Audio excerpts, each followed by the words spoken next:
Back when I was in middle school, social studies was one of my favorite subjects. The reason for this was that I was constantly immersed into learning about various cultures of the past and read about historical wars and leaders that ruled the lands which were led to rivalries among countries. It obviously sucks that they never went into too much detail of how the armies back then used to strategize and how they used to plot to deceive their enemies or sometimes even allies. It sucked even more for me personally when they stripped away the geography from these events and reintroduced it as a separate subject, because why would institutions want to make anything fun? But overlooking that last part, one of the main reasons why I love the seinen demographic is because the best stories always go into depth to explore the characters and worlds. I just never get tired of it. So whenever I pick up a series from the big boy genre, I'm always expecting the author to take a leap in an interesting way. And recently I found what I can very comfortably say is one of my favorite stories of all time, at least for now. The Russo-Japanese War was fought between the years 1904 and 1905. This war went on for about 1.5 years after the Meiji Restoration. However, our story takes place a short while after the Russo-Japanese War in Hokkaido, which is located near Otaru. Sugimoto Saichi is a war veteran who just returned from the 2 or 3 meter hill. Despite being a war hero and one of the most prominent figures of the 7th Division's 27th Regiment, he is left with nothing in his hands after making a promise to his now deceased best friend Toraji that he would help his wife Umeko, whose eyesight is getting worse every day. While Sugimoto struggles to find any gold that could help him keep his promise, a drunken old man with the name Goto Takechiyo approaches him, who knows all about Sugimoto's efforts. In exchange for Sugimoto's stories, this one time Goto offers to share a tale of his own.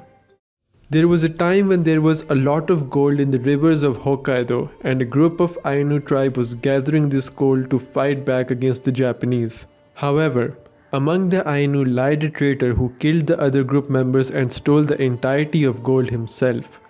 The man hid the gold somewhere in Hokkaido before getting caught by the police and was sentenced to life imprisonment. He shared the location of the gold with several prisoners by tattooing other prisoners' body with codes. But all these codes were unique from each other and would only reveal the location of the treasure when they were all put together. During a transfer to a different facility, the tattooed prisoners managed to kill the guards, escaped the woods, and they were never to be found again. What a load of BS, I agree. Seriously, how the hell is a drunken old guy supposed to know what happens inside a prison, let alone the Ainu tribe betrayal? Just like you and I, Sugimoto slides it past just as a ridiculous tale before getting back to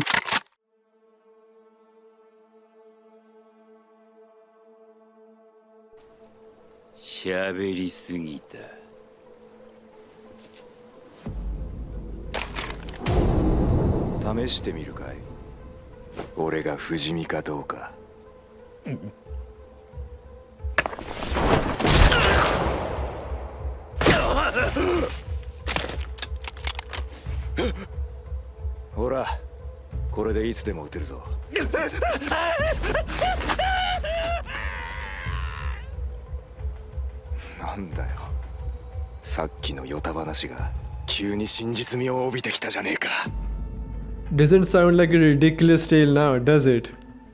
Golden Kamuy is a story that thrives upon utilizing many details of Japanese war history.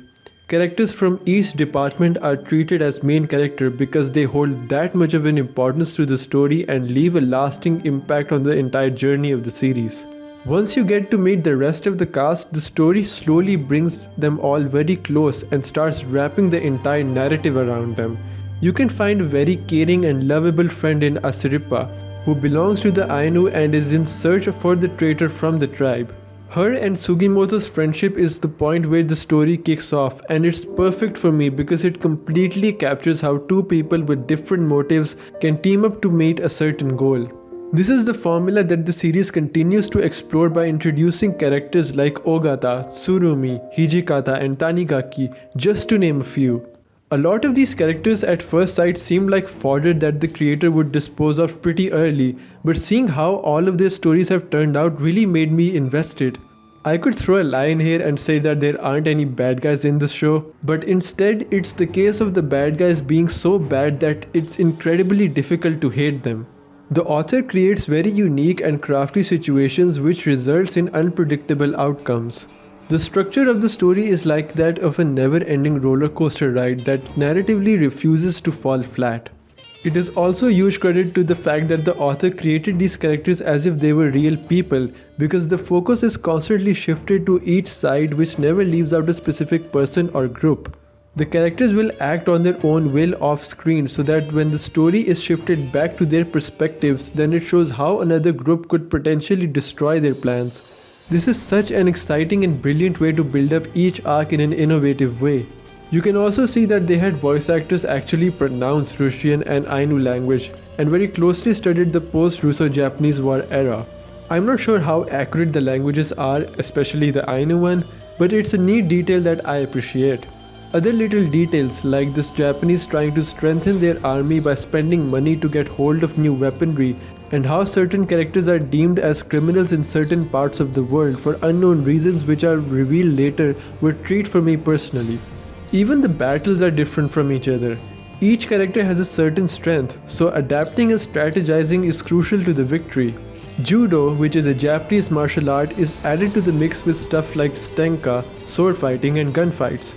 The environments during the expeditions are also very well studied, and actual survival methods are being used by the characters so that they could live to see another day.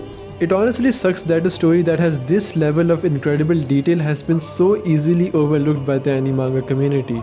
I feel like the only thing that is sort of a hit or miss for me personally is the art style and animation.